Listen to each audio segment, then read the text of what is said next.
सिंधुदुर्ग संवाद ताज्या घडामोडींसाठी आताच सबस्क्राइब करा. विशालगडला जी मुक्ती तुम्हाला जी अपेक्षित आहे ना, आमचंच हिंदुत्वादी सरकार तुम्हाला करून दाखवेल. हा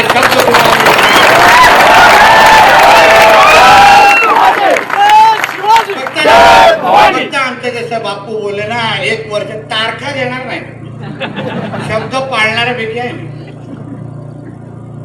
मी गमिनी गावावाला आहे. महाराजांनी आम्हाला युक्ती तिथे युक्ती, शक्ती तिथे शक्ती दाखवलेली आहे.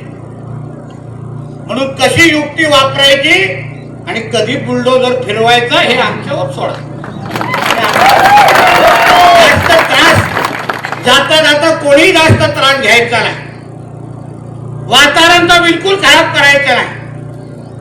आज जे काही तिकडे बसले आहेत ना, त्यांना हेच पाहिजे की आपण वातावरण खराब करायला पाहिजे.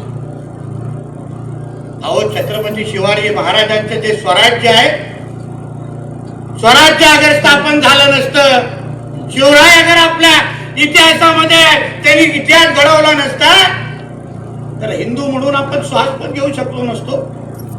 आज जी काय समान नागरी कायद्याची जी काय चर्चा चालू आहे, समान नागरी कायद्याचे जन्मदातेच आमचे छत्रपती शिवाजी महाराज. महाराजांच्या स्वराज्यामध्ये प्रत्येकाला समान हे होता, अधिकार होता. म्हणून आमचं हे राज्य ज्या महाराजांच्या विचारांवर, हिंदुत्वादी विचारांवर चाललंय, इथेही समान नागरी कायदा स्वराज्याच्या निमित्ताने नक्की येणार, हे ह्यांच्या समोर सांगून जातोय.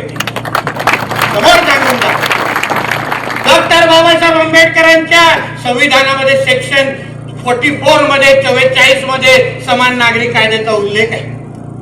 आणि म्हणून या विशालगडच्या या शिवराज्याभिषेकच्या निमित्ताने सांगतो, आज खूप वर्षापासून इथे यायचो.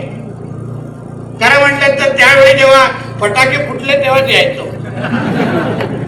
मी माझ्या हिंदुत्वादी विचाराच्या कार्यकर्त्यांचं कौतुक करेन. मस्त फटाके फोडले पण भावानो, काहीच चिंता करू नका. मी माझ्या हिंदू समाजाला पण इथे सांगेन, तुमच्या निमित्ताने हिमतीने तुमच्या विशालगडवर या, मोठ्या संख्येने या. कुठलीही भीती मनात बाळगू नका. तुमचे सगळ्यांचे भाऊ आज मंत्रालयामध्ये बसले.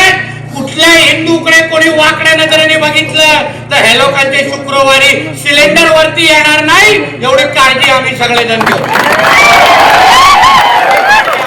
काय चिंता करू नका. आणि म्हणून जाता जाता एवढंच सांग, पोलीस प्रशासन असो, सगळ्या प्रशासनाला सांग,